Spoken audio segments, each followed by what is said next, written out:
The chamber was built to make visitors feel small. Ambassador Elena Voss knew this as she walked across the polished obsidian floor, her footsteps echoing in the vast space above.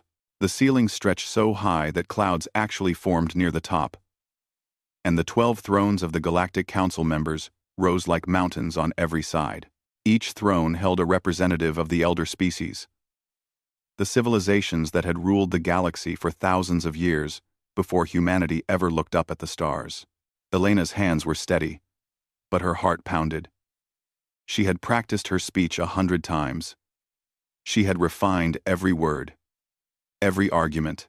Behind her, the holographic display showed Earth blue, beautiful, and so very far away. Around Earth, hundreds of human colonies glowed like tiny sparks across dozens of star systems. Everything humanity had built in 200 years of space exploration hung in the balance today. The Archon of the Council, a being called Galactic, whose species name humans could barely pronounce, rose from the central throne. Its body was translucent, filled with swirling lights that represented thoughts in ways humans could not fully understand. When it spoke, the words came through translation devices embedded in the chamber walls. Ambassador Voss of humanity, you stand before this council to answer for your species' crimes against the established order. The charges are grave. How do you answer? Elena lifted her chin. She had been chosen for this role because she never backed down. Not even when facing beings that saw humanity as children, playing with dangerous toys. Honorable Archon, members of the Council, I answer that humanity has committed no crimes. We have only exercised our right to exist, to grow, and to determine our own future. A sound like grinding stones came from the throne to her left. It was the representative of the Valos hegemony, a species that looked like living rock formations. You're right? It rumbled. You were given the gift of faster-than-light travel. You were welcomed into galactic society.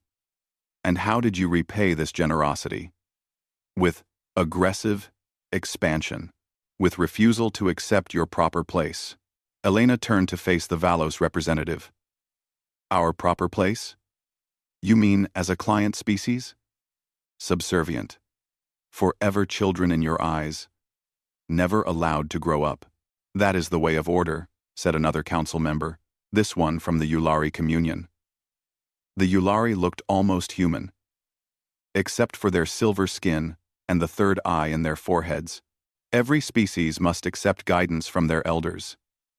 Every species must contribute to the greater harmony. You humans insist on doing things your own way. You terraform worlds without permission.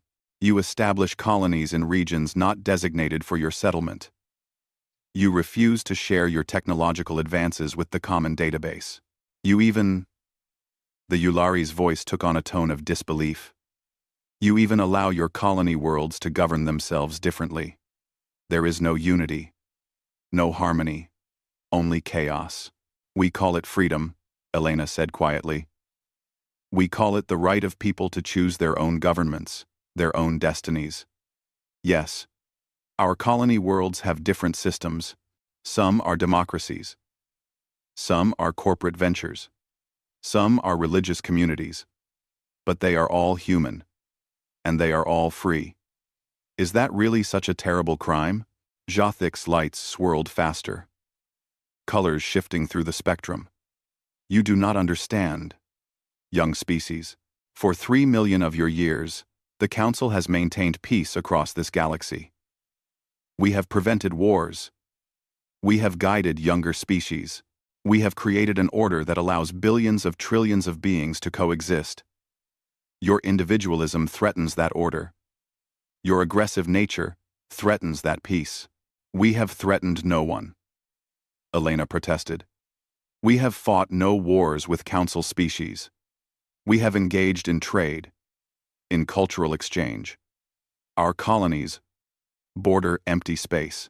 Space we chose to leave empty, interrupted the representative from the Korath Dominion. The Korath resembled enormous insects, with clicking mandibles and multiple eyes, space that serves as a buffer between the civilized regions and the outer darkness. You treat these buffer zones as if they were unclaimed territory. You expand without limit, without control. Where will it end? When will your hunger for new worlds be satisfied? Elena took a breath. She had known this would be difficult. But the hostility in the chamber was worse than she had expected. Humanity has settled 47 worlds beyond our home system. 47. Council member species control thousands of worlds each. The Valos hegemony alone administers over 2,000 settled planets. We are not threatening anyone's territory. We are simply growing, as all species must. At an unprecedented rate, said Jothic. In 200 years, you have spread farther than most species do in 2,000. Your population growth is explosive. Your resource consumption is staggering. Your culture celebrates competition, conflict, and individual achievement over collective good. These are the traits of a dangerous species. These are the traits that have destroyed countless civilizations before they could reach maturity. Or, Elena said, letting some of her frustration show, these are the traits that have allowed us to survive and thrive in an often hostile universe. My people have faced extinction multiple times in our history. We learned to adapt. We learned to innovate. We learned to never give up. Yes, we are competitive. Yes, we value individual freedom, but we also value cooperation when it matters. We have united our entire species under one federation. We have eliminated poverty, war, and hunger on our home world. We have achieved things you told us were impossible. And now you want to punish us for succeeding too well? The chamber fell silent for a moment. Then the Yulari spoke again, and there was something like sadness in its voice. You still do not understand. This is not about punishment. This is about prevention. We have seen species like yours before, Ambassador. Species that burn too bright, too fast. Species that cannot be controlled, cannot be guided. They always end the same way in fire and darkness, taking innocent civilizations down with them. We cannot allow that to happen again. Elena felt a chill run down her spine. What are you saying? Jothic's lights pulsed once, a deep crimson that filled the chamber with blood-colored illumination. The Council has made its decision. Humanity is hereby exiled from galactic society. You have 50 standard years to withdraw from all territories outside your home star system. All trade agreements are terminated immediately. All diplomatic channels are closed. All technology sharing is revoked. The stargates in human space will be confiscated and dismantled. Navigation beacons will be removed. You will be returned to your sol system, and there you will remain. The words hit Elena like a physical blow. You can't do this. You're sentencing us to isolation, to slow death. We are ensuring the safety of galactic civilization, said the Korath representative. Your expansion ends now. Your colonies will be reclaimed and reassigned to species that can govern them responsibly. Your people will have 50 years to evacuate. That is generous, considering the threat you represent. Elena's mind raced. 50 years. Billions of humans living on colony worlds, told to abandon their homes. The stargates that allowed travel between stars in days, instead of decades, taken away. Humanity would be trapped in one system, cut off from the rest of the galaxy, while every other species continued to grow and prosper. It was exile. It was imprisonment. It was a death sentence delivered slowly. This is not justice, she said, and her voice carried across the vast chamber. This is fear. You fear us because we will not bow. You fear us because we dare to be different. You fear us because deep down, you know that your precious order is stagnant. It is a cage, and we refuse to enter it. So you will build a bigger cage around our entire species and call it wisdom. Watch your tongue, human, growled the Valos representative. You stand before the highest authority in the galaxy, an authority that has just proven itself tyrannical, Elena shot back. You speak of peace and harmony, but what you really want is control. Absolute, unchanging control. Well, you cannot control us. You could have tried to work with us. You could have tried to find a middle ground. Instead, you choose exile. You choose to make an enemy where you could have had an ally. Jothic's lights flickered through a sequence of colors Elena had never seen before. When it spoke, there was something almost like regret in the translated words. We do not seek enemies, Ambassador Voss. But neither can we allow the cancer of uncontrolled ambition to spread through the galaxy we have protected for so long. Your species will have time to reflect in isolation. Perhaps, in a few thousand years, you will mature. Perhaps you will learn to value harmony over chaos. Until then, this is goodbye. The vote has been taken, announced the Yulari. All 12 council members vote in favor of exile. The decree is unanimous and final. Ambassador Voss, you have 30 days to leave council space. Your ship will be escorted to the border. All other human vessels will be similarly escorted. The clock begins now. Elena stood alone on the obsidian floor, surrounded by beings who had just condemned her entire species to exile.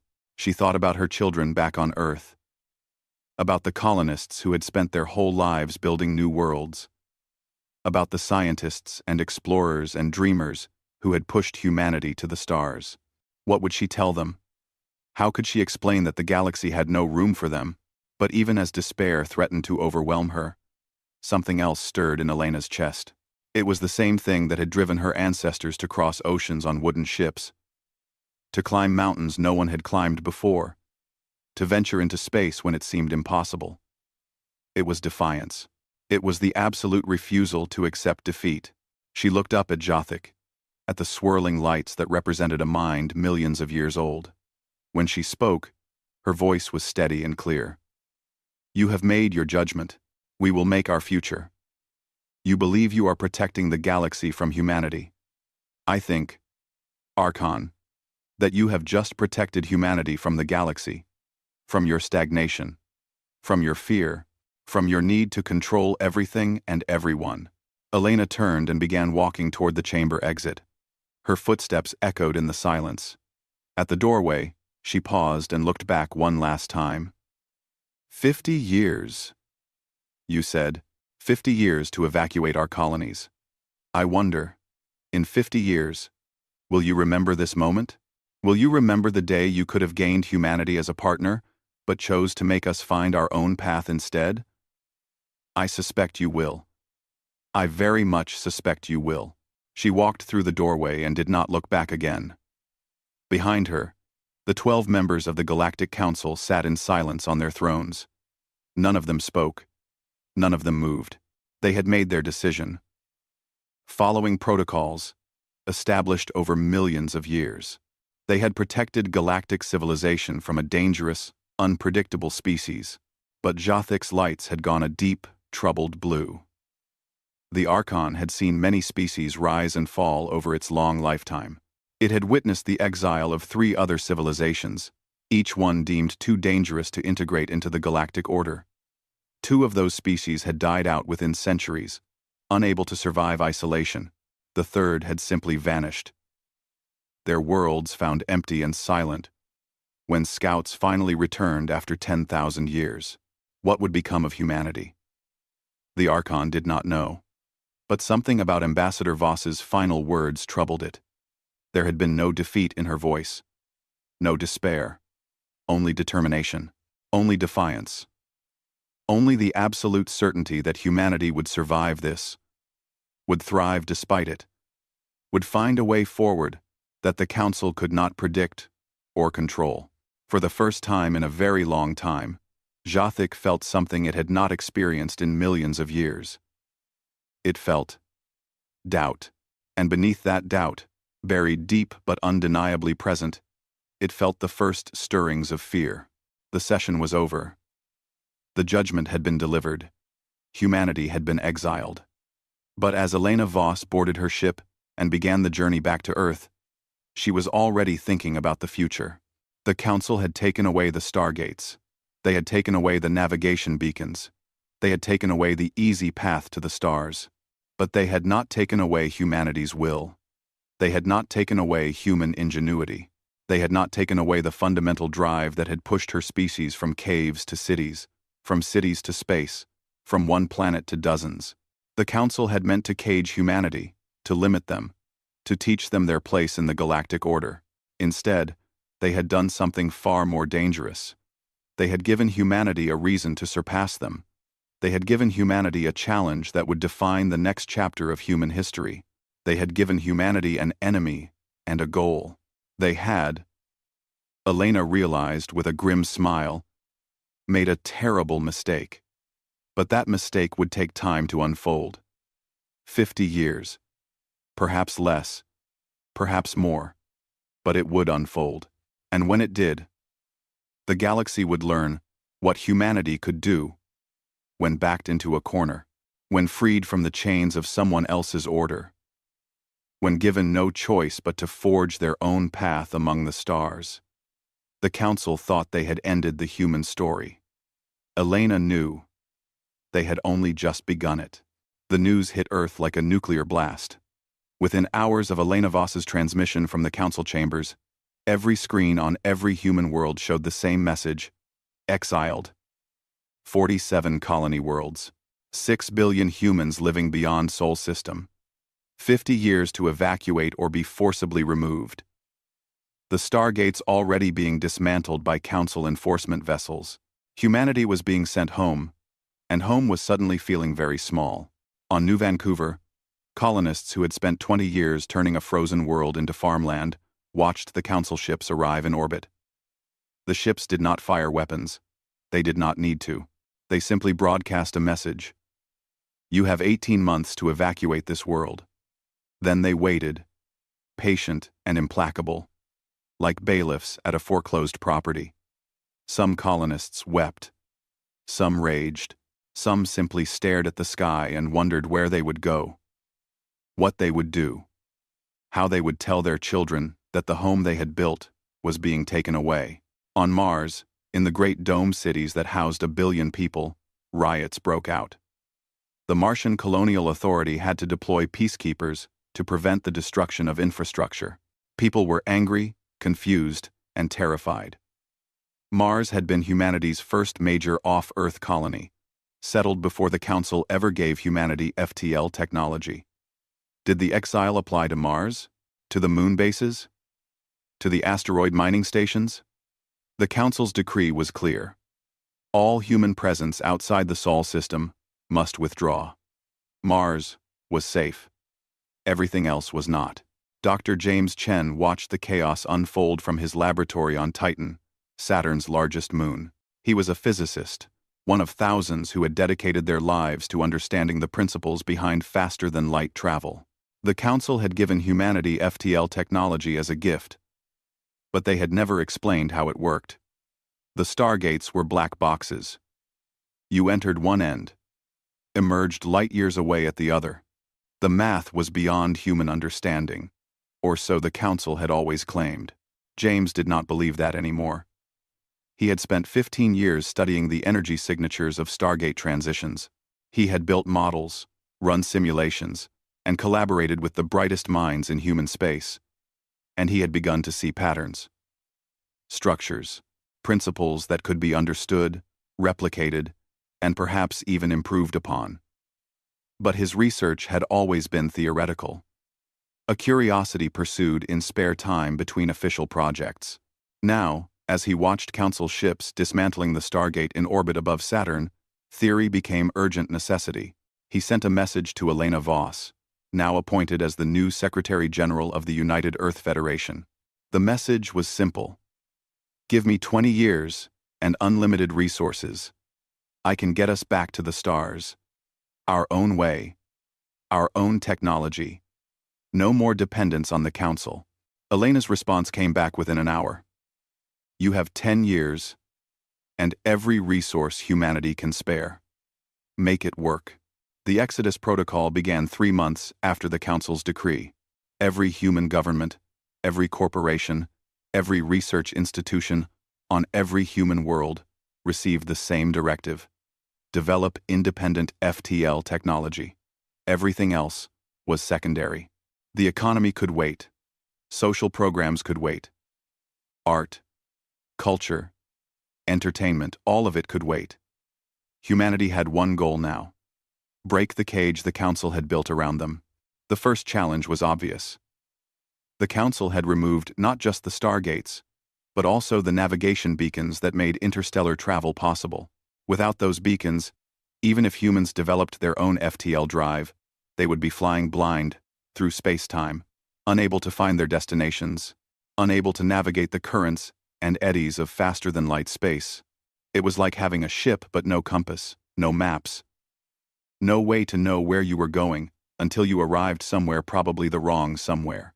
But humanity had something the Council never expected. They had desperation. And desperation made people creative in ways comfort never could.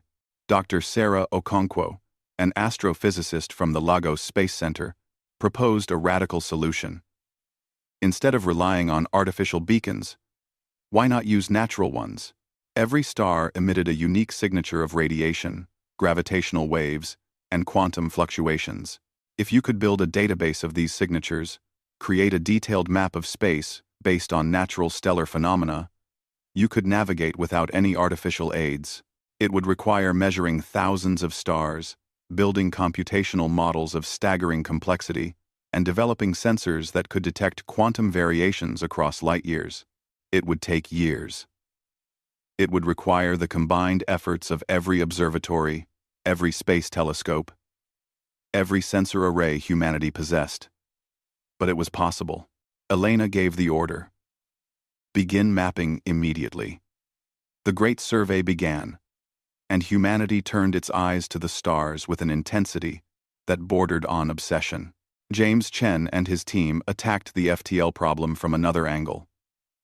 The Council's stargates worked by creating stable wormholes through higher dimensions. That much was clear from observation. But creating stable wormholes required exotic matter with negative energy density, something that existed only theoretically in human physics. The Council obviously knew how to generate or find this exotic matter. Humans did not, unless they looked at the problem differently. James remembered something from old Earth history, a theory proposed by a physicist named Miguel Alcubierre in the late 20th century. The Alcubierre drive concept suggested compressing space-time in front of a ship while expanding it behind, creating a warp bubble that could move faster than light without actually accelerating the ship. It had always been dismissed as impossible because it too required exotic matter. But what if you did not need to maintain the warp bubble constantly? What if you could pulse it, creating brief moments of faster-than-light travel interspersed with normal space? It would be slower than the Council's continuous FTL. Much slower. But it would be independent. It would be human technology, built with human understanding, controlled by human operators. James pitched the idea to a joint conference of physicists, engineers, and military strategists. He expected skepticism. Instead, he got funding, personnel, and a mandate. Make it work. Within 6 months, construction began on the first prototype drive at a facility in the asteroid belt. They called it the Alcubierre-Chen drive, and they called the prototype ship Defiance. The years that followed were hard. Humanity's economy was transformed into a war economy, though there was no war, only a race against time and physics. The asteroid belt became the center of a massive industrial complex. Thousands of mining ships stripped resources from asteroids. Hundreds of orbital factories processed those resources into ship components, drive systems, sensors, weapons, because everyone knew, though no one said it openly at first, that when humanity returned to the stars, the Council might not welcome them back. The United Earth Forces, humanity's combined military, underwent the most dramatic transformation. It had been a defensive force, designed to protect shipping lanes and deter pirates. Now it became the Terran Expeditionary Navy, a fleet built for deep space operations, for survival far from any support, for scenarios that ranged from exploration to combat. Admiral Marcus Stone, a career officer who had spent 30 years in space, took command. His first order was simple: train for the worst and hope for the best. On Earth, the cultural shift was profound. The generation that came of age during the exile developed a worldview shaped entirely by the Council's rejection. They called themselves the Exodus generation. And they were harder than their parents, more focused, more willing to sacrifice comfort for goals that might take decades to achieve. They studied engineering, physics, medicine, military science. They trained for lives in space, on hostile worlds, in situations where help would be months or years away. They prepared for a future that no one could predict, but everyone knew would be difficult. Not everyone supported the Exodus protocol. There were voices, particularly on Earth, that argued for acceptance. The Council had exiled humanity. Yes, but Sol System was vast. Billions could live comfortably on Mars, the moons of Jupiter and Saturn, the asteroid stations. Why pour resources into developing risky technology to challenge beings millions of years more advanced? Why not accept the exile and build a good life within the bounds the Council had set? These voices were shouted down, not by government decree, but by popular will. Humanity had been told they were not good enough, not mature enough, not worthy of a place among the stars. That insult burned in ways the practical arguments never could. It was not about resources or living space. It was about dignity, about refusing to accept someone else's judgment of human worth, about proving that humanity would not be caged, would not be controlled, would not accept limits imposed by others. Elena Voss captured this sentiment in a speech that became famous across all human worlds. Standing before the United Earth Assembly, she said, "They think we are children. They think we need their guidance, their rules, their permission to exist as we choose. But children grow up. And when they do, they leave home, not because they hate their parents, but because they must find their own way. The Council is not our parent. They never were. They were only the neighbors we met when we first left our house. And now, those neighbors have told us to go home and stay there. Well, I say this. We will go home. We will gather our strength. We will learn. We will grow. And then we will leave home again, on our own terms, with our own technology, answerable to no one but ourselves." Year 8 of the Exodus Protocol brought the first major success. The Defiance completed its initial FTL test. James Chen and a volunteer crew of 12 engaged the Alcubierre-Chen drive and vanished from normal space. For 10 seconds, every monitoring station in the solar system held its breath. Then Defiance reappeared, 40 million kilometers from where it had started. The distance was trivial by interstellar standards, but it was movement. It was proof of concept. It was hope made real. The celebration lasted one day. Then James and his team went back to work. 40 million kilometers in 10 seconds was not enough. They needed to reach Proxima Centauri, over 4 light-years away. They needed to sustain the warp bubble for minutes, not seconds. They needed to solve the navigation problem, the power problem, the structural integrity problem. They needed to turn a laboratory curiosity into a practical Starship drive. It took another 18 months. The second test run of Defiance reached Proxima Centauri and returned. The trip took 6 weeks each way, far slower than the Council's instantaneous Stargate travel. But it worked. It worked with human technology, human physics, human engineering. And once they knew it worked, they could improve it. By year 10 of the Exodus Protocol, the first production model FTL drives rolled off the assembly lines in the asteroid belt. The Terran Expeditionary Navy took delivery of 30 Explorer-class vessels, each equipped with the new drives. The new navigation systems based on Sarah Okonkwo's stellar survey, and enough supplies to operate independently for 5 years. These were not the sleek, comfortable vessels that had traveled through Council stargates.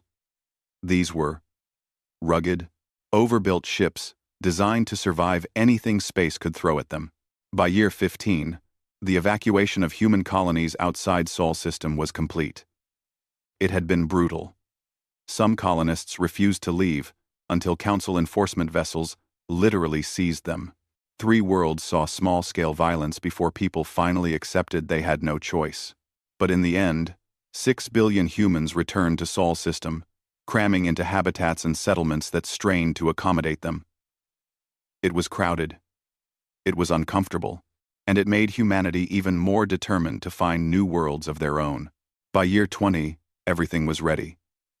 300 colony ships, each capable of carrying 20,000 people, sat in orbit around Mars.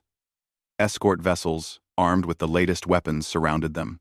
The Terran Expeditionary Navy had grown to over 500 ships, ranging from small scouts to massive dreadnoughts that carried enough firepower to sterilize a planet. And every ship had the Alcubierre Chen drive. Every ship could navigate using the stellar survey data. Every ship was independent of Council technology. Admiral Stone stood on the bridge of his flagship, the TEN Indomitable, and looked at the fleet gathered around him. He thought about the last 20 years. The sacrifice, the work, the single-minded determination that had transformed humanity from a species dependent on Council gifts to a species that had clawed its way back to the stars through sheer will and ingenuity. They were slower than the Council. Their technology was cruder, but it was theirs. Elena Voss broadcast from Earth, her image appearing on every screen throughout the fleet. She was older now, gray-haired, and lined with the stress of 2 decades leading humanity through its darkest period. But her eyes were as fierce as ever. To the crews and colonists of the Exodus fleet. 20 years ago, the Galactic Council exiled us. They took our colonies. They took our place among the stars. They thought they could contain us, limit us, teach us our place. They were wrong. She paused, and her voice hardened. Today, we return to space. Not to the worlds the Council took from us. Those are lost, and we will not waste lives trying to reclaim them. Instead, we go beyond. We go to places the Council has never been. We go to the regions they call too dangerous, too difficult, too far from their precious civilization. We will build new worlds there. We will forge a new future there. And we will do it without asking anyone's permission. The transmission showed the fleet beginning to move, thousands of ships accelerating away from Sol system. The Council thought exile was a punishment. But they forgot something about humanity. We are not a species that accepts limits. We are not a species that gives up. We are not a species that obeys when we believe the rules are wrong. They wanted us gone. They should have been more careful about where they sent us. Because we are going into the dark, and we are going to light it up with human stars. And when we do, the galaxy will never be the same. The Exodus fleet engaged their FTL drives and vanished from Sol system. Admiral Stone watched the stars shift and blur on the view screen. He thought about the unknown territories ahead, the worlds waiting to be discovered, the challenges that would test everything humanity had learned. He thought about the Council, sitting in their comfortable chambers, believing they had solved the human problem 20 years ago. He smiled. It was not a kind smile. It was the smile of someone who knew a secret the Council did not. Exile had not weakened humanity. It had forged them into something harder, something more dangerous, something that would not stop until they had proven the Council's judgment wrong. The long dark was over. The claiming was about to begin. The Exodus fleet emerged from FTL space at the coordinates marked as Sector 447 on human star charts. On Council maps, this region was labeled with a simple notation: unsuitable for settlement. Admiral Stone looked at the sensor readings and understood why. The star system they had entered contained 7 planets, 4 of them rocky worlds in the habitable zone. But these were not gentle, Earth-like places. One had gravity twice Earth's standard. Another had an atmosphere so thick with volcanic gases that the sky glowed orange even at midday. The third was tidally locked, one side always facing the sun, the other locked in eternal night. The fourth was smaller than Mars, with barely enough gravity to hold an atmosphere. The Council would have moved on. In their millions of years of expansion, they had learned to be selective. Why struggle with difficult worlds when easy ones existed? Why adapt to harsh conditions when comfortable ones were available? It was logical. It was efficient. It was the choice of a civilization that had forgotten how to struggle. Humanity chose differently. Captain Sarah Chen, no relation to Dr. James Chen, though she got asked about it constantly, commanded the colony ship New Beijing. She looked at the tidally locked planet, the one the Council had dismissed, and saw potential. The Terminator Zone, the boundary between eternal day and eternal night, would have a band of perpetual twilight. Temperatures there might be survivable. And the planet had water, vast oceans, locked in ice on the dark side, boiling seas on the light side, but liquid water in the twilight band. We can work with this, she told her crew. We've lived in worse. Mars was considered uninhabitable once. So was Titan. So was Europa. We made them work. We'll make this work too. New Beijing entered orbit, and the settlement began. It was brutal work. The colonists had to build everything from scratch: habitats that could withstand the temperature extremes, power systems that could tap the planet's geothermal activity, farms that could grow food in artificial light. But they had trained for this. More importantly, they wanted this. They wanted to prove that humanity could thrive anywhere, could build homes on worlds the Council had deemed worthless. They named the planet Twilight. Within a year, 50,000 people lived there. Within 5 years, 500,000. The settlement sprawled along the Terminator Zone, a ribbon of lights and life on a world the Council had written off. And the colonists were proud of it. Proud in a way they had never been when living on the comfortable worlds the Council had approved for human settlement. This was theirs, built with human sweat and human ingenuity and human refusal to accept that something was impossible. The same story repeated across dozens of systems.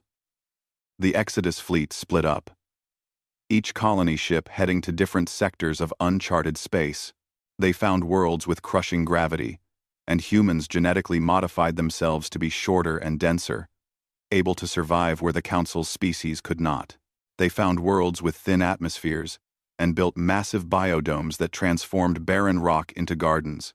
They found worlds rich in heavy metals that made the Council's species sick, and humans shrugged and built radiation-resistant habitats. Admiral Stone oversaw the expansion from his flagship, jumping between systems, ensuring the colonies had what they needed to survive and grow. He began to see a pattern. The buffer zones the Council had maintained between their civilized space and the outer darkness were full of planets the Council considered too difficult to bother with. But humanity had always been the species that chose difficult over impossible. They had climbed mountains because they were there. They had crossed oceans because they wanted to know what was on the other side.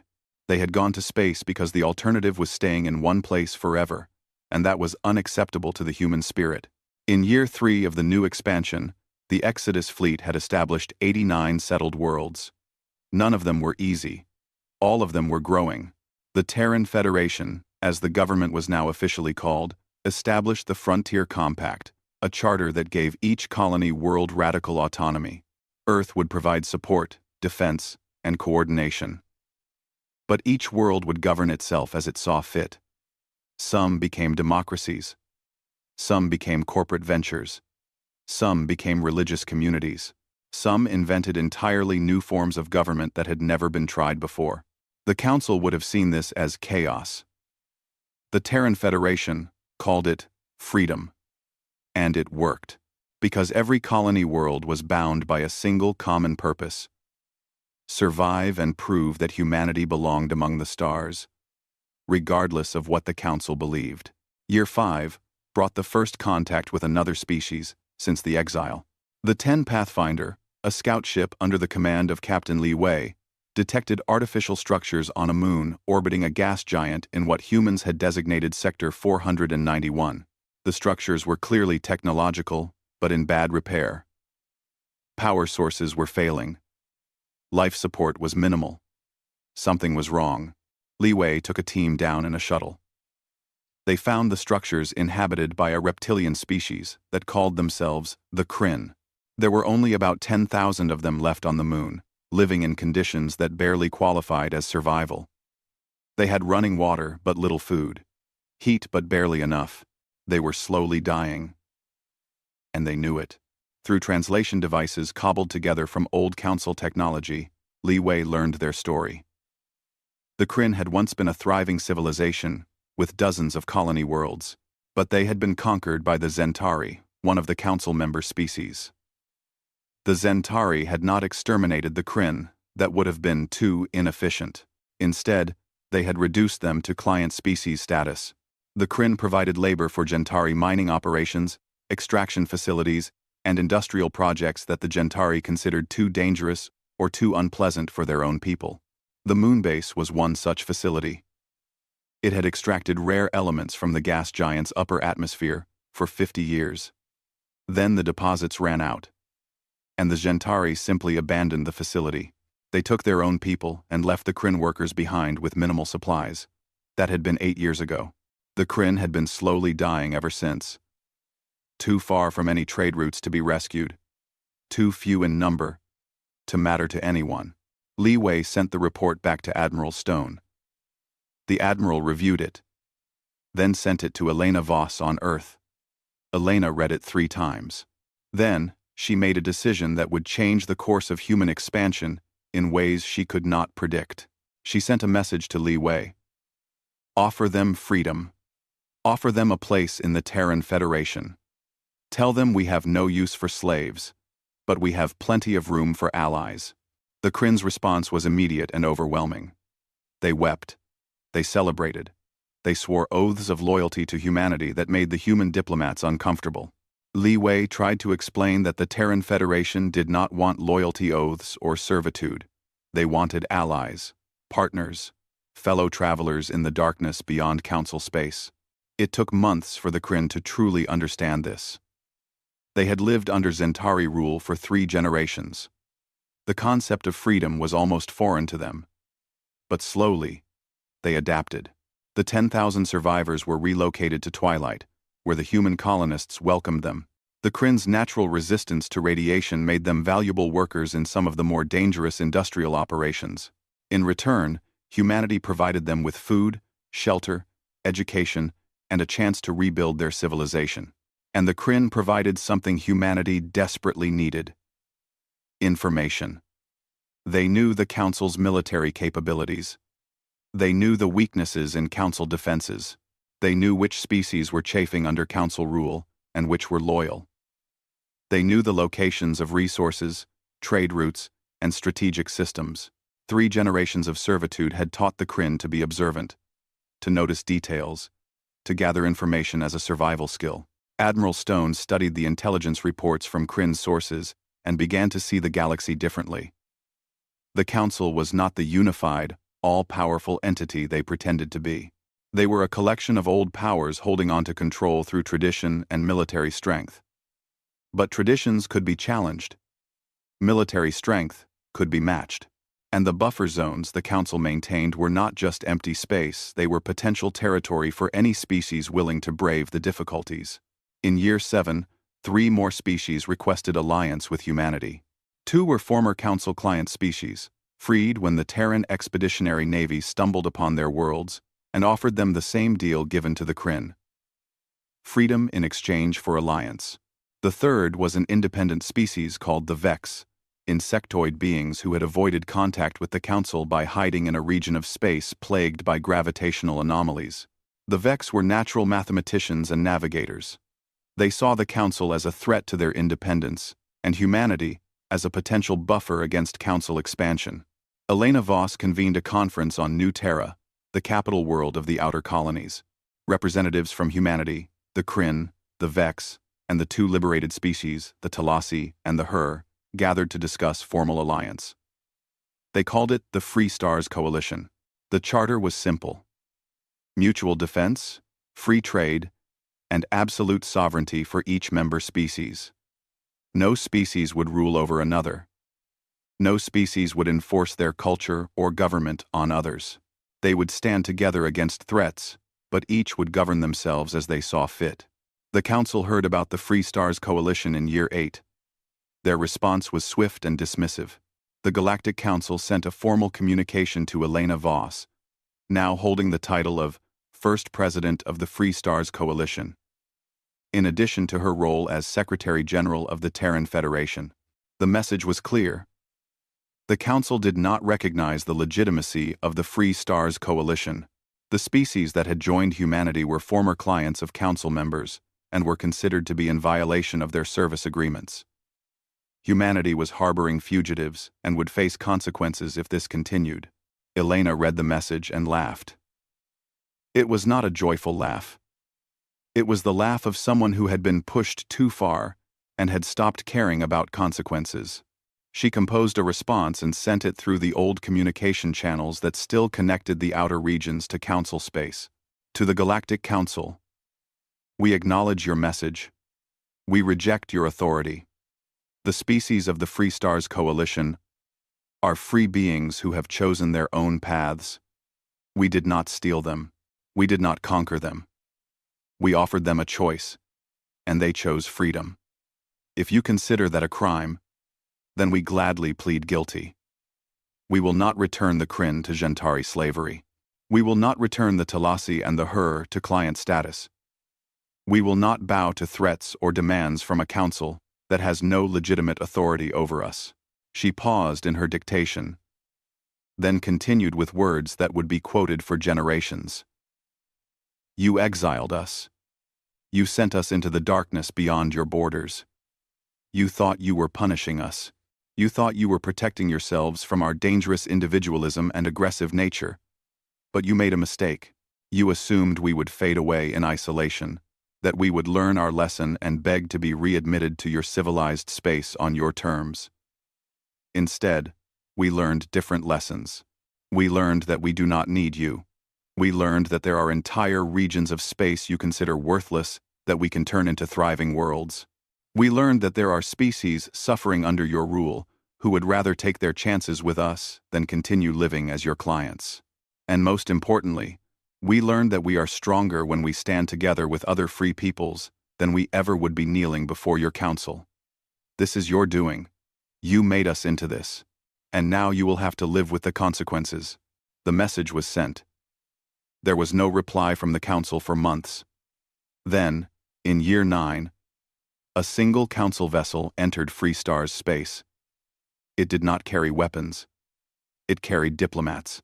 They wanted to negotiate. Admiral Stone met the council delegation on neutral ground, a small station humanity had built at the edge of their territory.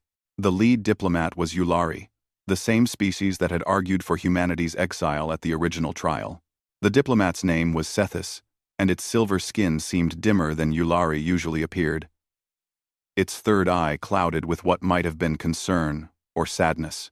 Admiral Stone, Sethis said through the translation device. The Council wishes to discuss the situation regarding the species you have gathered. We are prepared to negotiate the terms of their return, Stone interrupted. They are not returning. There will be no negotiation on that point. If that is your only purpose here, this meeting is over.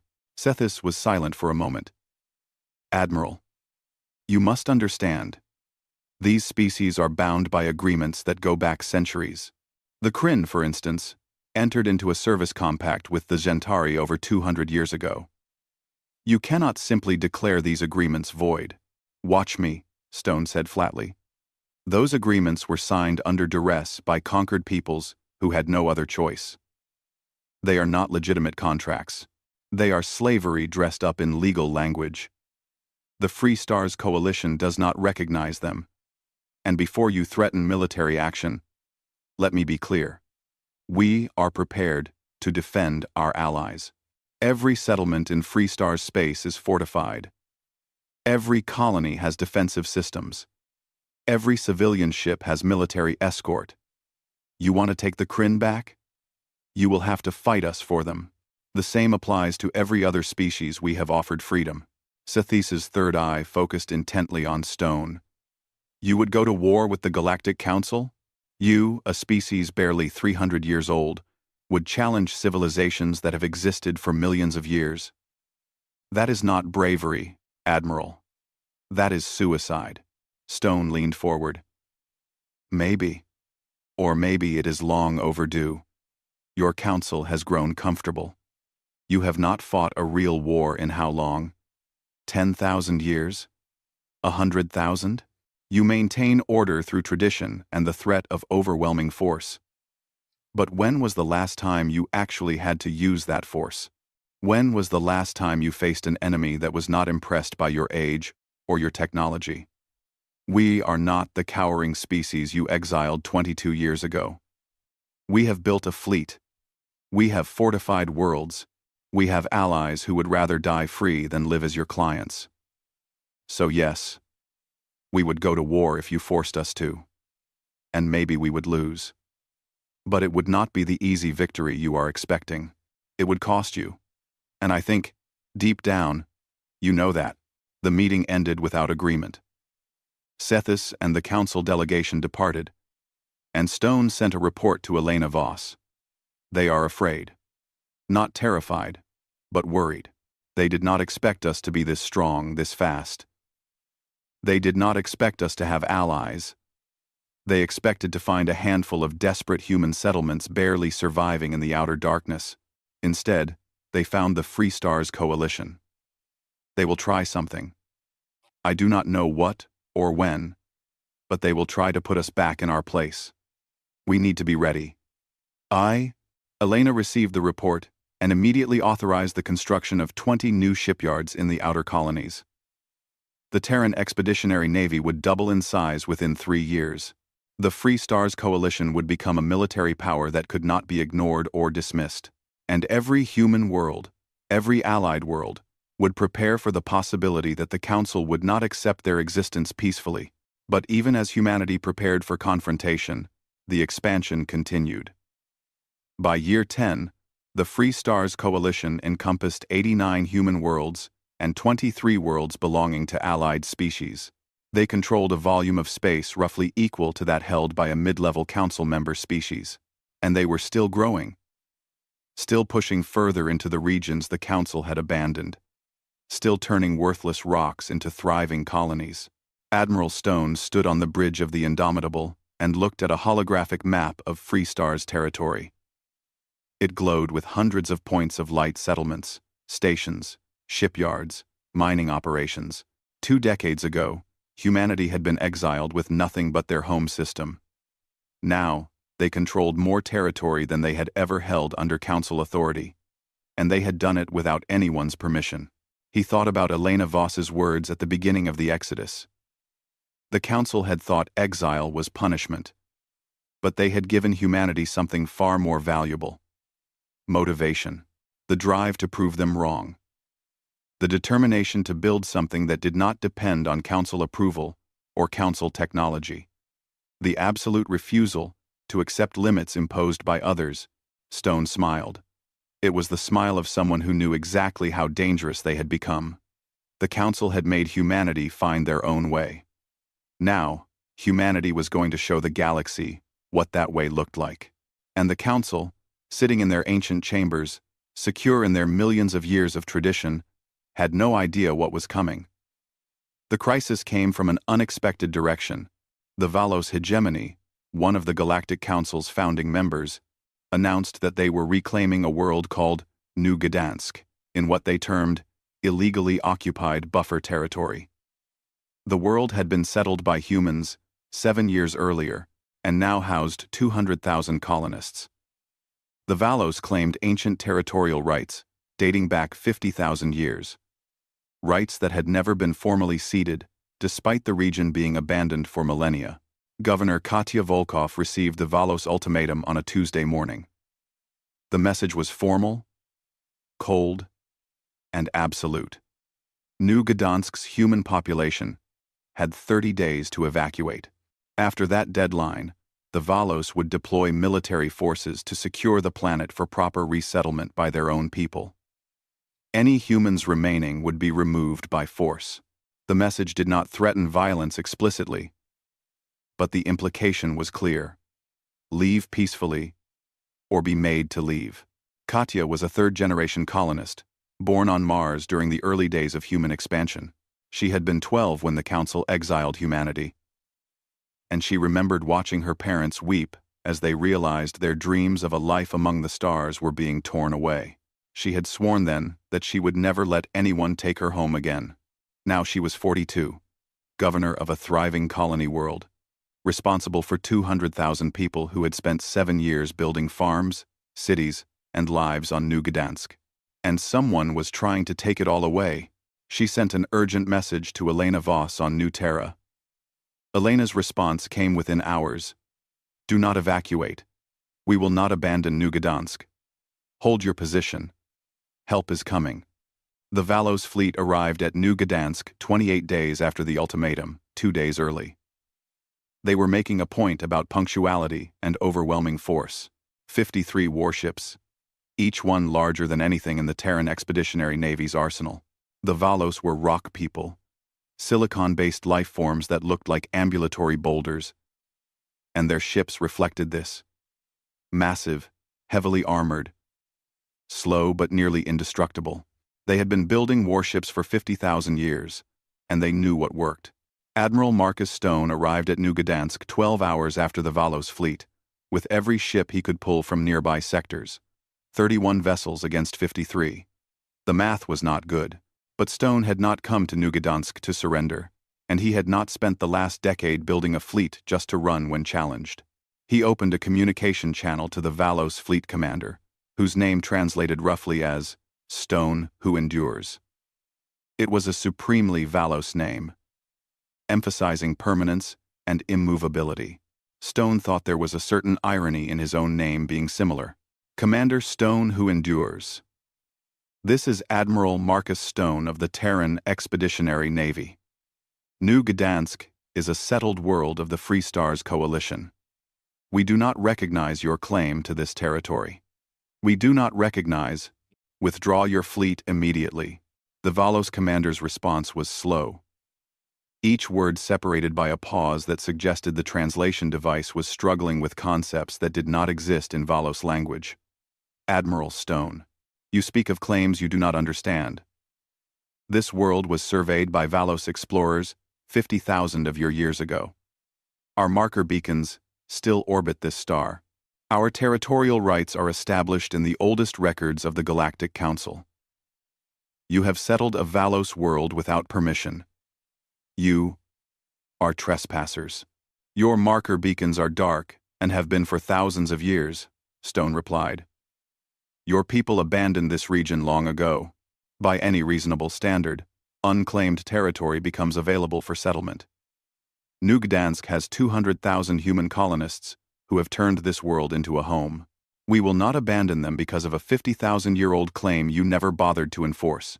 That is not your decision to make, human. The Council has ruled on this matter. New Gdansk falls within ancient Valos territory, and the Council has authorized us to reclaim it. Your colonists have. The pause was longer this time. 6 of your hours to begin evacuation. After that, we will enforce compliance.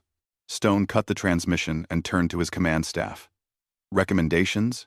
Captain Li Wei, promoted to Stone's tactical officer after the successful first contact with the Kryn, studied the holographic display showing both fleets.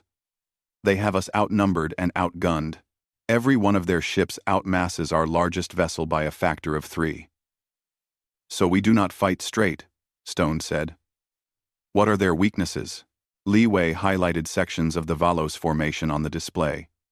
They are slow. Those ships are built like flying fortresses, incredible defenses, but poor maneuverability. Our vessels are faster, more agile. We can outturn them, out-accelerate them. Their weapons are designed for long-range slugging matches. If we close to point-blank range, their big guns become a liability. Boarding actions?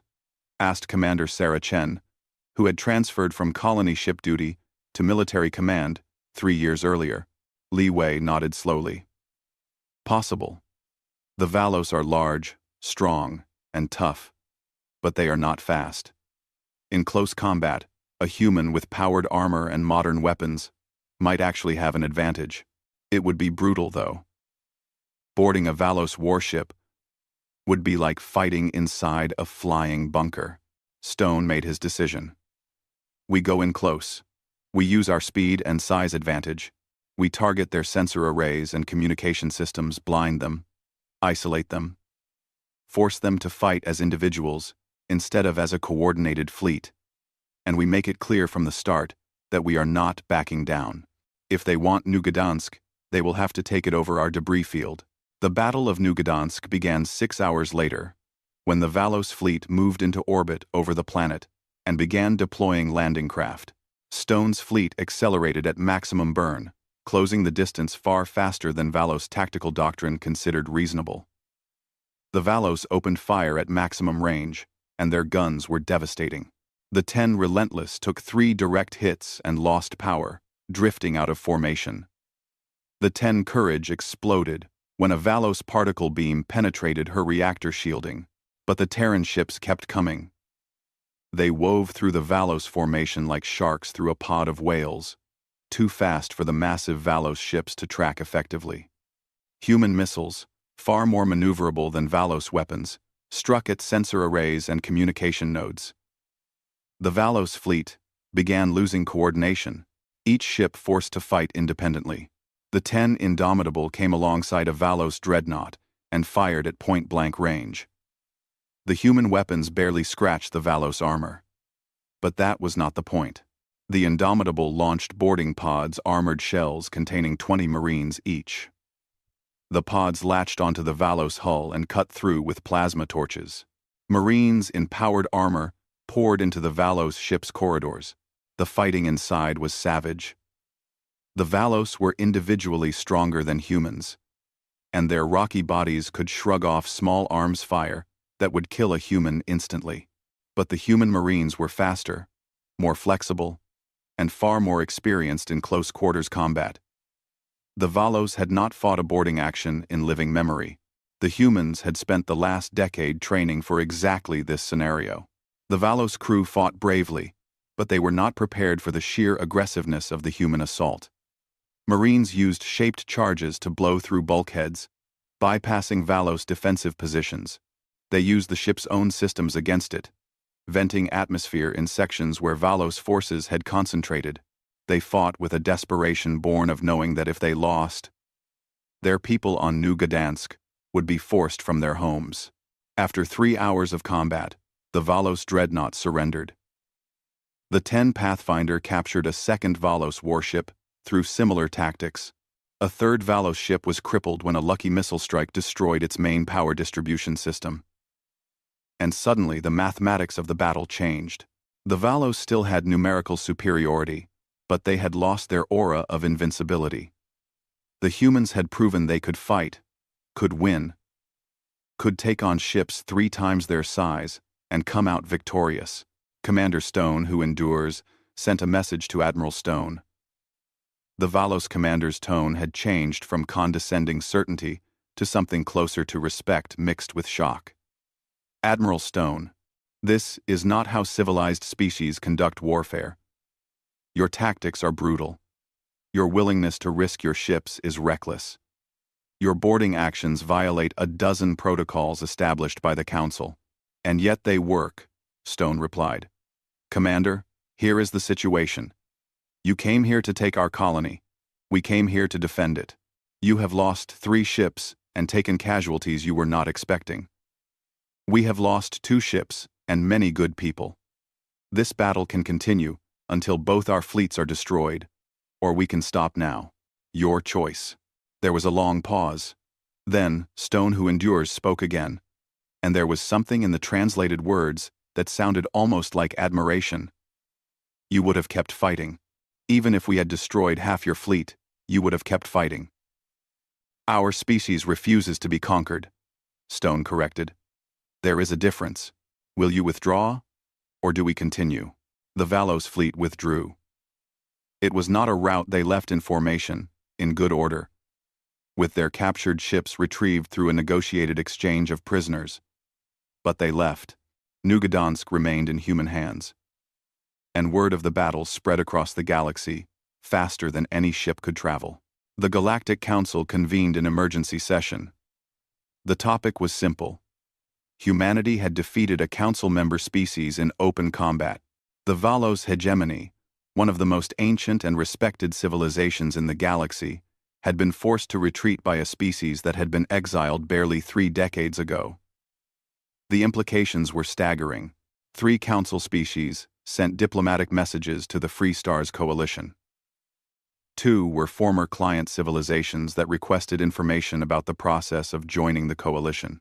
1 was an independent species that had maintained neutrality for millennia, but now saw humanity as a potential ally against council expansion into their territory. Elena Voss welcomed all 3 sets of diplomats and began negotiations. The Free Stars Coalition grew. Within a year of the Battle of New Gdansk, 7 new species had joined. 2 were former council clients who had watched the battle reports and decided they would rather ally with humanity than continue serving council members. 3 were independent species from the outer regions who saw the coalition as a counterweight to council power. 2 were species that had been in the process of being conquered by council members but had managed to hold out long enough for human intervention to arrive. The Terran Expeditionary Navy grew as well. New shipyards came online in a dozen systems.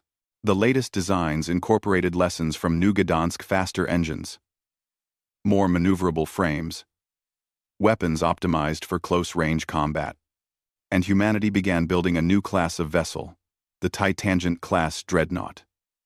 These ships were massive, each one massing as much as a Valos warship, but built with human design philosophy.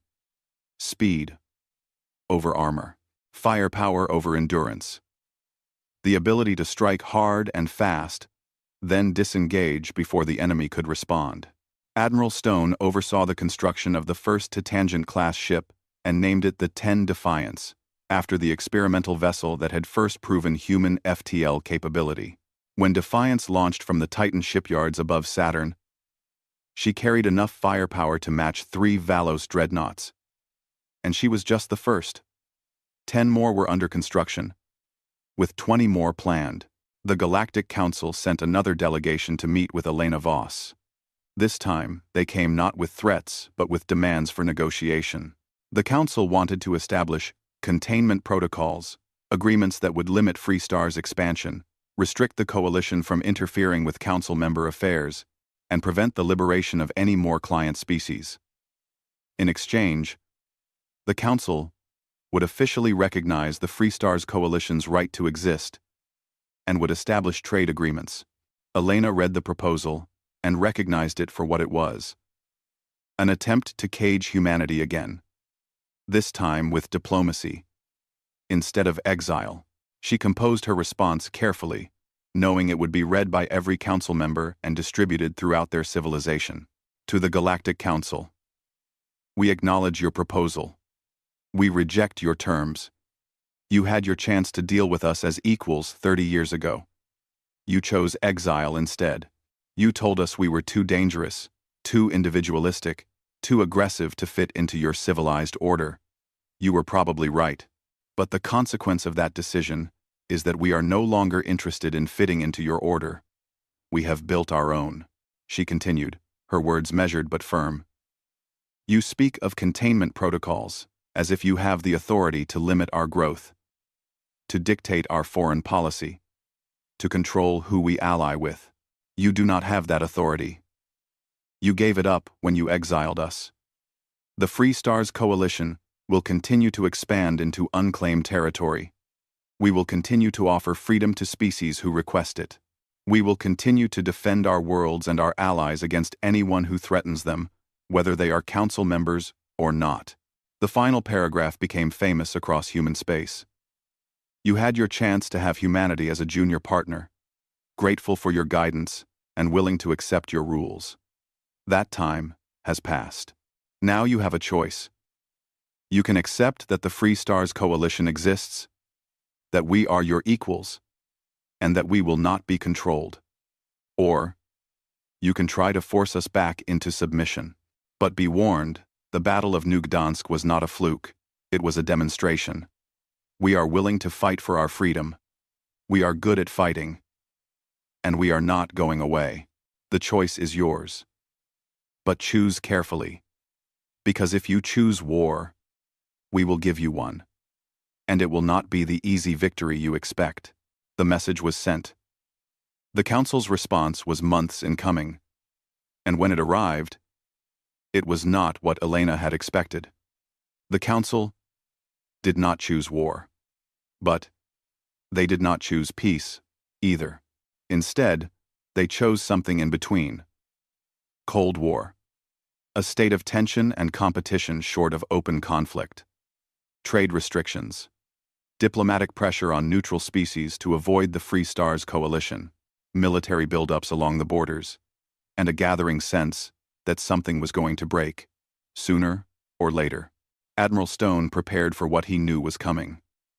The council had been humiliated at New Gdansk. They had been defied in Elena's message. They could not let that stand without response, or they would lose credibility with their own client species. The question was not if the council would strike back, but when and where, and how humanity would respond when they did. On New Gdansk, Governor Katya Volkov stood on the balcony of her office and looked out at the city spreading below. It had grown in the year since the battle. More buildings, more farms in the surrounding countryside. More people arriving from Earth and Mars and the other colonies, drawn by the story of the world that had stood against the council and won. She thought about the future. About the children being born who would never know anything but freedom, who would grow up believing they had a right to exist among the stars, regardless of what ancient civilizations thought. She thought about the cost of that freedom. The ships destroyed, the people killed, the certainty that more battles were coming, more sacrifices would be required. And she decided it was worth it, every bit of it. Because the alternative was to bow, to accept limits imposed by others, to live as clients or exiles in a galaxy that belonged to someone else. And that was not acceptable. Not anymore. Not ever again. The hammer fell 5 years after the Battle of New Gdansk. The Galactic Council, unable to tolerate the continued growth of the Free Stars Coalition, authorized Operation Correction. It was the largest military mobilization in Council history. 5,000 warships drawn from 8 member species, all converging on a single target. The target was not New Gdansk, which the Council had learned to avoid. Instead, they chose Tartarus Gate, a strategic system at the edge of Free Stars territory where humanity had built a massive Stargate hub connecting dozens of colony worlds. The plan was simple and overwhelming. Destroy Tartarus Gate, and the Free Stars coalition would be fractured. Travel times between human worlds would increase from days to weeks. Coordination would become nearly impossible. The coalition would collapse into isolated pockets that could be negotiated with or conquered individually. It was a good plan, based on solid strategic thinking. It might even have worked if the Council had been facing a conventional enemy. Admiral Marcus Stone received word of the Council fleet's approach when they were still 3 days out from Tartarus Gate. His scouts had been watching Council military movements for years, and the sudden concentration of ships was impossible to miss. He had 800 vessels available, counting every combat-capable ship in the Free Stars coalition. The math was brutal. 5,000 against 800. 6-to-1 odds against the most powerful fleet humanity had ever assembled. He could have evacuated Tartarus Gate, pulled back, saved his ships for a defensive campaign that might slow the Council advance. It would have been the sensible, strategic choice. Admiral Stone had not become the commander of the Terran Expeditionary Navy by making sensible choices. He sent a message to every ship in the coalition fleet. They think numbers will win this battle. They think their superior technology and experience will overwhelm us. They think we will run when we see the size of their fleet. They have forgotten something important about humanity. We do not calculate odds before we decide to fight. We decide to fight, and then we figure out how to win. Tartarus Gate does not fall. Not today. Not ever. All ships, prepare for combat. The Free Stars fleet assembled at Tartarus Gate in a formation that would have made traditional fleet tacticians weep. Instead of the orderly lines and defensive positions that Council species favored, the human ships were arranged in clusters, small, independent groups that could move and fight autonomously. Each cluster included a mix of ship types: heavy hitters, fast attackers, electronic warfare vessels, and support craft. They looked chaotic. That was intentional. The Council fleet emerged from FTL 3 astronomical units from Tartarus Gate and immediately formed their traditional battle formation. A massive wall of ships, layered by species. The Valos in front, their heavy armor designed to absorb the first wave of enemy fire. Behind them, the Yulari with their precision weapons. Then, the Korath with their swarming tactics. Behind them, 5 more species, each with their own doctrine, their own strengths, all coordinated through the rigid command structure that had served the Council for millions of years. Admiral Stone looked at the display and smiled. It was a terrifying smile. The smile of someone who had spent 5 years planning for exactly this moment. All clusters, execute Dragon Swarm. The Free Stars fleet exploded into motion.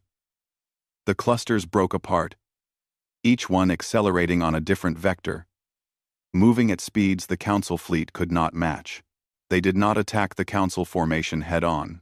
Instead, they came at it from a dozen different angles, forcing the Council ships to turn, to reorient, to break their careful formation, to address threats from multiple directions.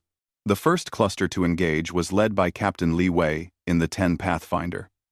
His group consisted of 20 fast attack ships armed with long-range missiles. They fired from maximum range and immediately turned away, not waiting to see the results. The missiles were not designed to destroy the heavy Valos ships in front. They were designed to confuse sensors, jam communications, and force the Valos to activate their point defense systems. While the Valos were distracted, the second cluster attacked from a different angle. This group, led by Commander Sarah Chen in the 10 New Beijing, consisted of heavier ships armed with particle beams and kinetic weapons. They targeted the gaps in the Council formation, the spaces where different species forces met and where coordination was weakest. They fired, killed 3 ships, and disengaged before the Council could respond. The third cluster never engaged at all, led by a Vex commander named Click Raz Click, whose name humans could not properly pronounce. This group was composed entirely of electronic warfare vessels. They broadcast false sensor readings, spoofed communication signals, and generally created chaos in the Council fleet's information networks. Ships began reporting enemy contacts that did not exist. Orders from the Council command ship were intercepted and modified. The rigid, hierarchical command structure that the Council relied on began to fray. The Battle of Tartarus Gate lasted 18 hours. It was not a single continuous fight, but a series of sharp, brutal engagements, as Free Stars clusters struck, disengaged, regrouped, and struck again. The Council fleet had more ships, more firepower, more of everything. But they fought, as they had always fought, coordinated, careful, following doctrine established over millions of years. The Free Stars fleet fought like a swarm of angry hornets, striking from unexpected angles, ignoring conventional tactics, willing to take losses if it meant creating opportunities. By hour 6, the Council had lost 400 ships. The Free Stars had lost 200. The math was still in the Council's favor, but the morale balance had shifted. Council crews were not used to this kind of combat. They were used to battles where both sides maintained formation, exchanged fire at a distance, and accepted victory or defeat based on who had the stronger fleet. This was different. This was chaos. This was fighting an enemy that refused to play by the rules. By hour 12, the Council fleet commander, a Yulari named Cethys, the same diplomat who had met with Admiral Stone years earlier, sent a message to his superiors. The humans are not fighting to win. They are fighting to inflict maximum casualties regardless of cost. Their tactics are suicidal. They are willing to sacrifice ships to create openings. They are willing to ram our vessels, if it means destroying them. This is not warfare. This is madness. The Council High Command sent back orders. Continue the assault. Tartarus Gate must fall. The Free Stars coalition must be broken. Accept the casualties. Victory will be achieved through superior numbers. Sathis followed his orders because that was what council officers did. But he knew, deep in whatever served a Yulari as a soul, that something had changed. The council was not fighting a conventional enemy. They were fighting something new. Something that did not care about the old rules. By hour 15, the Terran Expeditionary Navy deployed its secret weapon. 3 Titangent-class dreadnoughts, led by Admiral Stone in the 10 Defiance, had been holding back, waiting for the perfect moment. That moment came when the Council fleet was fully engaged, scattered across a volume of space trying to deal with a dozen different threats. The 3 Titans jumped into the heart of the Council formation and opened fire. Each Titan carried enough firepower to destroy a dozen conventional warships. They were not designed to survive extended combat. They were designed to cause maximum destruction in the shortest possible time. The 10 Defiance targeted the Council command ship, the Yulari vessel where Sethis coordinated the entire fleet. A single barrage of particle beams and missiles overwhelmed the Yulari ship's defenses. It died in silence, taking Sethis and 2,000 crew members with it. Without their command ship, the Council fleet began to fragment. Different species forces had different ideas about what to do next. Some wanted to retreat and regroup. Some wanted to push forward and take Tartarus Gate despite the losses.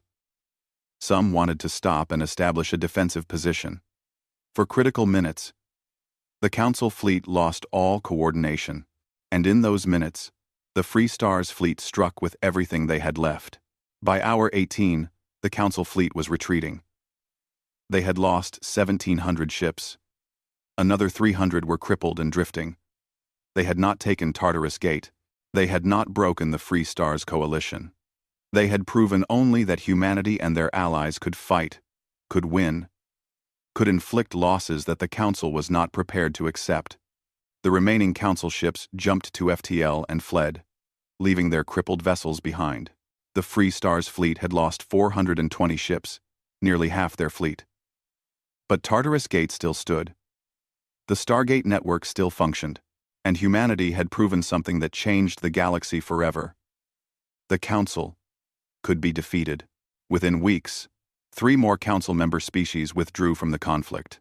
They issued formal statements declaring that the Free Stars coalition posed no threat to their territory, and they saw no reason to continue military operations. 2 other species requested formal peace negotiations. The monolithic unity of the Council was cracking.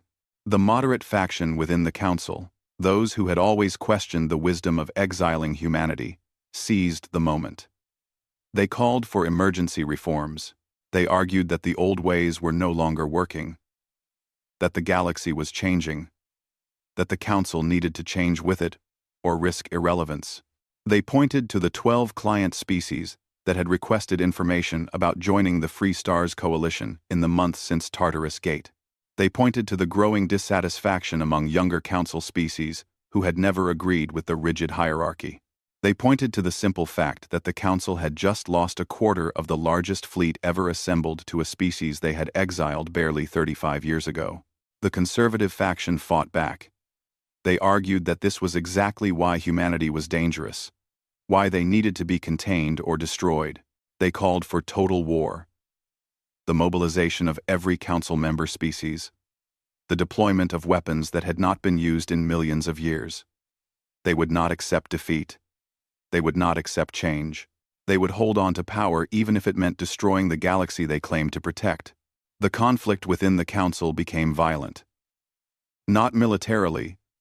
The Council species did not fight each other directly, but politically, socially, economically. Trade agreements broke down. Defense pacts were questioned. Species that had cooperated for millennia began to eye each other with suspicion. The council was tearing itself apart, and everyone knew it. Elena Voss watched the council fracture from New Terra and knew the opportunity had arrived. For 35 years, humanity had been reacting to the council's decisions, building in response to their exile, fighting in response to their attacks. Now it was time to act instead of react. She authorized what came to be known as the Reckoning, a coordinated series of operations across a dozen systems where client species of council members were being held in servitude. The Terran Expeditionary Navy, what remained of it after Tartarus Gate, split into a dozen task forces.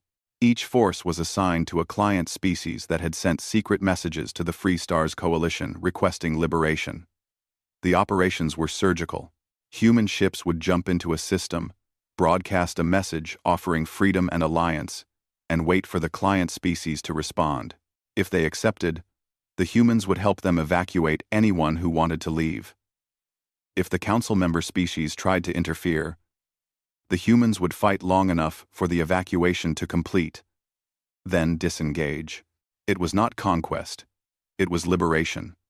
Or at least, that was how Elena presented it to the galaxy. The client species were being given a choice: continue serving their council masters or join the Free Stars Coalition as equals. Millions chose freedom. They left their worlds on human ships, on coalition vessels, on anything that could carry them to Free Stars territory. They brought their skills, their knowledge, their culture, and they brought stories about life under council rule, stories that made even moderate council species uncomfortable. The council could not stop it. They were too divided, too focused on their internal conflicts. By the time they realized what was happening, a dozen client species had been liberated, transported to Free Stars territory, and given worlds of their own to settle. The Free Stars Coalition had grown from 7 species to 19, almost overnight. The final act came 2 years after Tartarus Gate. Elena Voss sent a message not to the Galactic Council, but to every species in the galaxy, council members and independents alike. She proposed a new organization, the Galactic Commonwealth. It would replace the council with a democratic body where every species had equal representation. There would be no client species, no servitude, no hierarchies based on age or technological advancement. Every civilization would govern itself as it saw fit. But they would cooperate on matters of mutual concern: trade, defense, scientific research, and peaceful expansion. The proposal was radical. It threatened to overturn millions of years of galactic order. The conservative council members rejected it immediately. But the moderate faction saw it differently. They saw an opportunity to transform the council into something better, something that could actually survive in a galaxy where species like humanity existed. They began negotiations with Elena and the Free Stars Coalition. The negotiations took 3 years. They were difficult, contentious, and several times came close to breakdown. But slowly, painfully, a new order began to take shape. The old Galactic Council was dissolved. The Galactic Commonwealth was established with humanity as a founding member, equal to species that had ruled the galaxy for millions of years. Client species were freed, their servitude agreements voided. Every species was guaranteed sovereignty and the right to self-determination. Not every council species joined the Commonwealth. 3 refused and withdrew into their own territory, maintaining their old hierarchies and client relationships. The galaxy watched to see if they would survive or if history would eventually force them to adapt. But the majority of council species, and nearly all independent species, chose to join. The Commonwealth was imperfect, messy, and constantly arguing. But it was free. Elena Voss stood before the first session of the Commonwealth Assembly. She was 70 years old now, her hair completely gray, her face lined with decades of stress and responsibility. She had been ambassador during the exile, secretary general during the long, dark, first president during the war. Now she was simply one representative among hundreds, speaking for humanity and the Terran Federation. She thought about the journey humanity had taken. From exile to survival, to expansion, to war, to this moment. Standing as equals in a galaxy that had once rejected them, she thought about the cost the ships lost, the people killed, the years of struggle and sacrifice. She thought about what they had built and what they had become. Representatives of the Commonwealth, she began, her voice still strong despite her age. 37 years ago, the old council exiled my species. They told us we were too dangerous, too aggressive, too individualistic to fit into civilized society. They thought they were protecting the galaxy from us. Instead, they did something else. They freed us from the burden of seeking approval from those who would never give it. They forced us to find our own path. They made us prove that we could survive and thrive without anyone's permission. She paused, looking around the chamber at the hundreds of species represented there. I will not pretend humanity is perfect. We are competitive. We are aggressive. We value individual freedom over collective harmony. These traits make us difficult neighbors sometimes, but they also make us resilient. They make us creative. They make us willing to take risks that others might avoid. And when we found other species suffering under the old order, we offered them the same thing we had been forced to claim for ourselves. Freedom. End quote. One we filled. End quote. Elena's voice softened. The council thought exile was a punishment. They thought isolation would teach us our place. Instead, it became our forge. The pressure, the struggle, the absolute necessity of succeeding or dying, it transformed us. It made us stronger. It made us determined. It made us into the species standing before you today. And I think, looking back, that exile was the greatest gift the council could have given us, because it forced us to become truly free. She concluded with words that would be remembered for generations. This Commonwealth is imperfect. It will face challenges. There will be disagreements, conflicts, perhaps even wars, but it is better than what came before. Because it is based on equality rather than hierarchy, on freedom rather than servitude, on the belief that every species has the right to determine their own destiny. The old council tried to cage humanity. We broke free. And then we broke the cage so that others could be free too. That is our legacy. That is what we offer the galaxy. Not domination, not conquest, but the simple, radical idea that no species should bow to another unless they choose to. The assembly applauded. Not all of them. Some species still resented humanity's rise, still mourned the old order. But enough. Enough to move forward. Enough to build something new. Admiral Marcus Stone, now retired and serving as an advisor to the Commonwealth Defense Force, watched Elena's speech from the gallery. He thought about the first time he had met her, decades ago, when she had returned from the council chambers with news of humanity's exile. He remembered her defiance then, her absolute refusal to accept defeat. That defiance had become humanity's defining characteristic. It had carried them through the long dark, through the claiming, through the wars, and finally to this moment. He wondered what would come next. The galaxy was vast. There were still unexplored regions, unknown species, challenges that would test everything the Commonwealth had built. But for the first time since humanity had reached for the stars, they would face those challenges not alone, not as exiles, but as equals among equals, as partners in the great work of civilization. On New Gdansk, Governor Katya Volkov, now retired and running a small farm with her grandchildren, watched the Commonwealth's founding ceremony on her screen. She thought about the battle that had happened in orbit above her world, the day humanity had proven they could stand against the Council. That had been the turning point, she believed, the moment when the galaxy had stopped seeing humanity as upstart children and started seeing them as something else. Something dangerous. Yes, but also something necessary. The galaxy needed species like humanity. Species that refused to accept the status quo. species that questioned authority, species that valued freedom over comfort. Because without those species, civilizations stagnated. They became rigid, inflexible, unable to adapt to change. They became like the old council, ancient, powerful, and increasingly irrelevant in a galaxy that no longer fit their assumptions.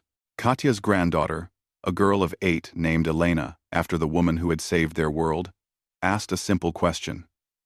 "Grandmother, are we safe now? Will there be more wars?" Katya considered lying, giving the child the comfort of false certainty. But that was not the human way. That was not what the last 37 years had taught them. "I do not know," she said honestly. "There might be more wars. There will certainly be more challenges. But we are not alone anymore. We have allies. We have proven ourselves. And we have something that no one can take away from us." "What is that?" Elena asked. "The knowledge that we can survive anything. That we can turn exile into opportunity. That we can take what others see as worthless and make it valuable. That we can break cages, build new worlds, and change the galaxy when it needs changing. That is what humanity is, child. That is what we proved. And that is something worth remembering, no matter what comes next." The girl nodded, understanding in the way children sometimes do. And Katya turned back to her farm, to the crops growing in soil that had been barren rock 40 years ago, to the life she had built on a world the council had tried to take away. She was home, her people were free. And the galaxy, whether it liked it or not, had learned to make room for humanity among the stars. The exile was over. The long dark was past. The wars had been fought, and, if not won, at least survived. What came next was uncertain. But uncertainty had never stopped humanity before. They had been rejected by the galaxy's oldest civilizations and had built their own civilization in response. They had been caged and had broken free. They had been told their place and had refused to accept it. They thought exile was a punishment. Humanity made it their forge. And from that forge had come something new, something the galaxy had not seen in millions of years. Change. Real, fundamental change. The old order was dead. The new order was being born. And humanity, the species that had been cast out barely 4 decades ago, stood at the center of it all. Not because they were the strongest, not because they were the oldest or the most advanced, but because they refused to accept that the galaxy belonged to anyone but those willing to fight for their place in it.